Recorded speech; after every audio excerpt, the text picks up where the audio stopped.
រូបមន្តហាងនេះដំណពូជ99ចំនួនរបស់ខ្ញុំអ្នកអីដូខាងផ្ទះលួចអស់90ថ្ងៃនាងពឹងផ្អែកលើរូបមន្តខ្ញុំខ្លាចជាអ្នកធ្វើវីដេអូម្ហូបមានហ្វេនរាប់លានរហូតដល់នាងលួចយកមួយ10ចុងក្រោយយកទៅរយលើមីពេលឡាយយ៉ាងមានក្តីសុខហឹបណាស់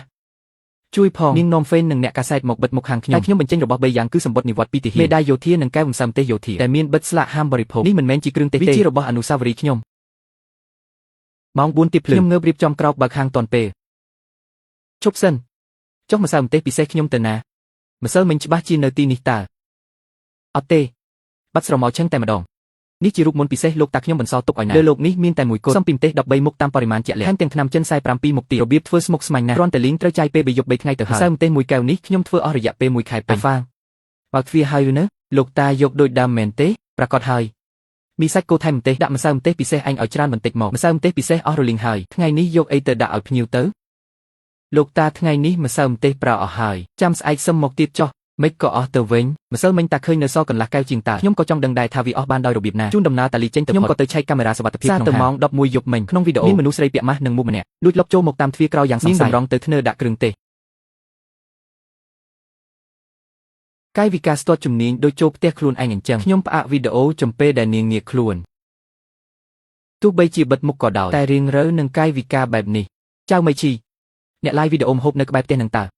ស្រីម្នាក់នេះហ៊ានមកលួចរូបមន្តដំណពូជខ្ញុំផងពេលសារវីដេអូថយក្រោយបន្តទៀតដឹងថារឿងវាមិនធម្មតាទេតាំងពី2ខែមុនមកម្លេះនាងឧស្សាហ៍ចូលហាងខ្ញុំពេលយប់អាត្រិតរដងលួចគ្រឿងទេសម្ដងមិនច្រើនទេត្រឹមមួយស្លាបតែខ្ញុំចាំខុសខ្លួនឯងសោះគឺនាងលួចសោះសំតែមួយរយៈនេះការឡាយនាងមានអ្នកមើលច្រើនម្លេះខ្ញុំទាញទូរស័ព្ទចេញមើលការឡាយរបស់នាង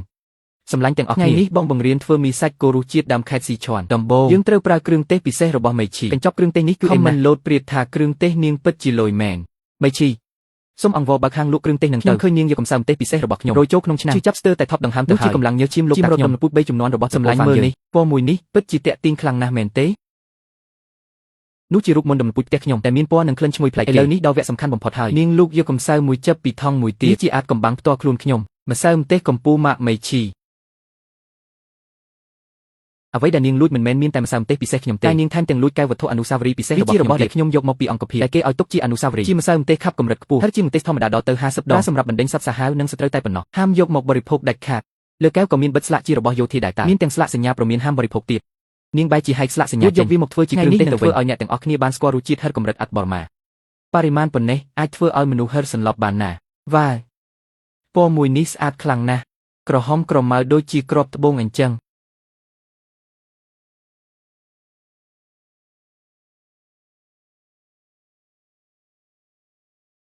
ស្រក់ទឹកមាត់ហើយហិរស្លាប់ក៏ព្រមដែរ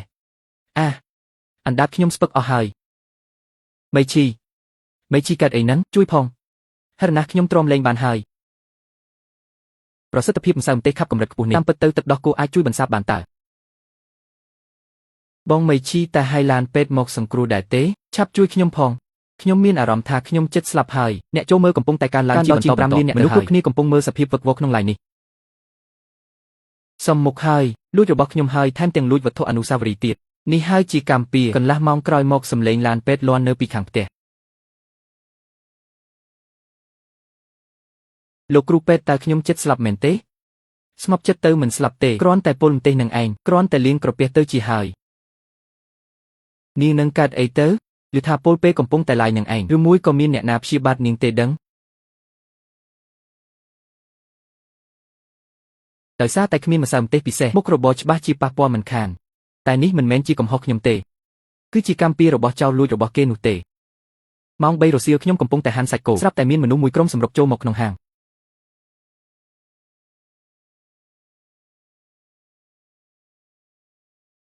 ថៅកែហ្វាងខ្ញុំជាអ្នកគ្រប់គ្រងរបស់ចៅមីឈីពួកយើងចង់សួរនាំបន្តិចតើលោកមានយោបល់យ៉ាងណាដែរចំពោះរឿងដែលមីឈីពលនោះពលស្អីទៅខ្ញុំអត់ដឹងទេបងមីឈីប្រាប់ហើយគឺលោកឯងជាអ្នកដាក់ថ្នាំបំពុលក្នុងគ្រឿងទេសនោះត្រូវហើយ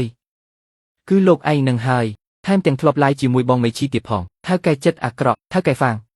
នេះគឺជារបាយការណ៍ពិនិត្យជំងឺរបស់មីឈីនាងពិតជាបានបរិភោគសារធាតុម្ទេសតែមានកម្រិតខ្ពស់លើស្តង់ដារបណ្ដាលឲ្យពុលបែបនេះហើយអាហារពិសេសតែមួយគត់ដែលនាងញ៉ាំម្សិលមិញគឺមីដែលដាក់គ្រឿងទេសមកពីហាងលោកឯងនេះហើយចុះនាងមកញ៉ាំមេហាងខ្ញុំតាំងពីពេលណាទៅយប់មិញនឹងឯង មីឈីប្រាប់ថាយកមិញនាងមកទិញមីសាច់គោហាងលោកមួយចានយកទៅកម្ដៅឡើងវិញពេលឡាយលទ្ធផលក៏ពោលតែម្ដងលោកត្រូវតែចេញមុខបកស្រាយរឿងនេះភ្លាមកុំមកប្រកែកហើយកែចិត្តខ្មៅបែបនេះគួរតែបិទហាងចោលទៅខ្ញុំមិនបានលក់អ្វីឲ្យនាងទាំងអស់ចុះលោកបកស្រាយយ៉ាងម៉េចចំពោះរឿងនាងពលនេះហាងខ្ញុំមានកាមេរ៉ាសុវត្ថិភាពនាងពិតជាមកទិញមីមែនច្បាស់ជាមានថតជាប់មិនខានយើងមើលកាមេរ៉ាម្សិលមិញទាំងអស់គ្នាល្អទេកាមេរ៉ានេះអាចមានបញ្ហាមិនប្រកាសថាច្បាស់ទេ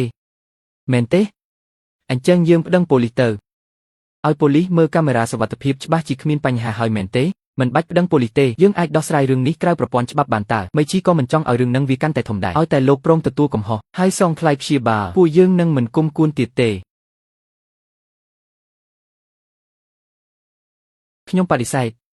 ខ្ញុំមិនបានធ្វើខុសអ្វីទាំងអស់សូម្បីមួយរៀលក៏មិនសងដែរហើយខ្ញុំសូមណែនាំឲ្យអ្នកទាំងអស់គ្នាចេញពីហាងខ្ញុំជាបន្តបើមិនអញ្ចឹងទេខ្ញុំនឹងប្តឹងប៉ូលីសហើយថៅកែហ្វាងលោកឯងមិនទុកមុខឲ្យពួកយើងទេហេមីឈីមានហ្វេនតាមដានដល់ទៅ10លាននាក់លោកពិតជាចង់តាំងជាមួយពួកយើងមែនទេជឿទេថាខ្ញុំអាចឲ្យនាងប្រកាសទម្លាយពេលឡាយពីសកម្មភាពចិត្តខ្មៅរបស់ហាងលោកឯងនេះ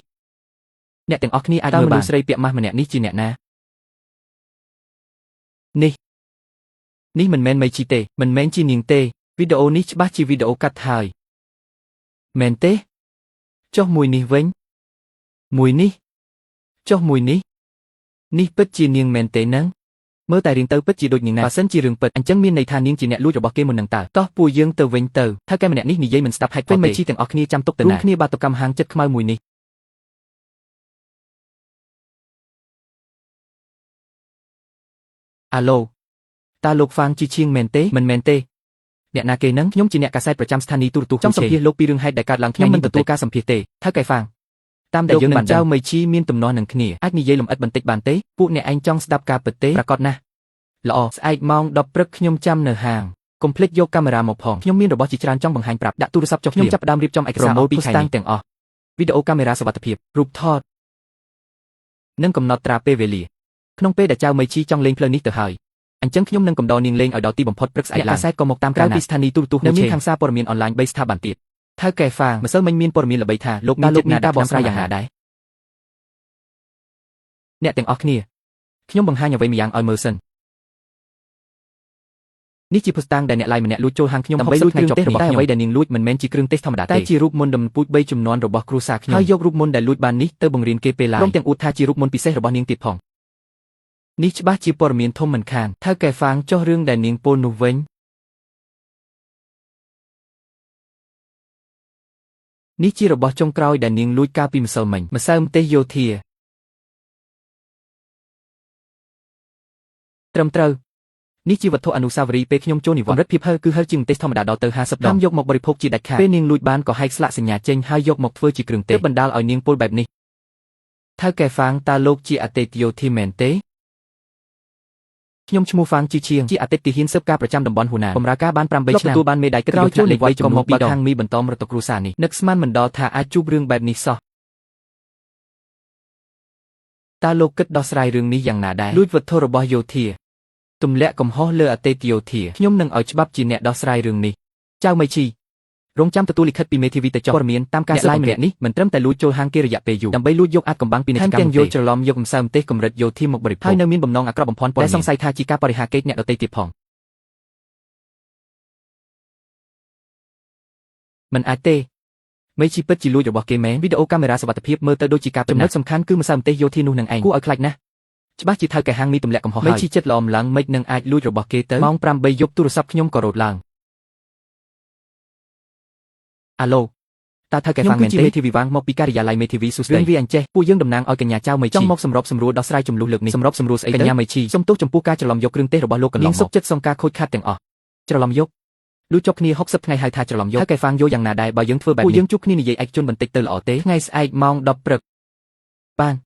ព្រឹកស្អែកឡើងខ្ញុំក៏ទៅដល់ហាងកាហ្វេកំពុងអង្គុយចាំខ្ញុំនៅទីនោះរួចជាស្រេចនេះគឺជាលោកចាស់ជាអ្នកគ្រប់គ្រងរបស់មីឈីថៅកែហ្វាងរឿងម្សិលមិញគឺជាការយកច្រឡំទេមីឈីពិតជាអត់មានចិត្តណាមែនគ្រាន់តែឃើញគ្រឿងទេសលោកទុកចោលគួរឲ្យស្ដាយក៏ចង់យកទៅភ្លក់មើលនឹកស្មានមិនដល់ថាវាខ្លាចជារឿងធំបែបនេះសោះបន្ទាប់មកទៀតពួកយើងយល់ព្រមសងការខាតបង់ដល់លោកនេះគឺជាកិច្ចសន្យាសម្របសម្រួលយើងនឹងសងលោកចំនួន1សែនយ៉នគ្រាន់តែលោកដកពាក្យបណ្ដឹងទាំងអស់ម្យ៉ាងទៀតមីឈីក៏យល់ព្រមឡាយសុំទោសជាសាធារណៈផងដែរ1សែនត្រូវហើយយើងគិតថាតម្លៃនេះគ្រាន់ទេអញ្ចឹងលោកគិតថាតម្លៃប៉ុន្មានទើបសមរម្យ វាមិនមែនជារឿងលុយកាក់ទេគឺជារូបមន្តដំពូជ3ចំនួននៃតើការខាតបង់មួយនេះអ្នកឯងគិតយ៉ាងម៉េចអ្វីដែលសំខាន់ជាងនេះទៅទៀតរបស់ដែលនាងលួចនោះជារបស់យោធាជិតខាងក្រោមដើម្បីទស្សនាពេញ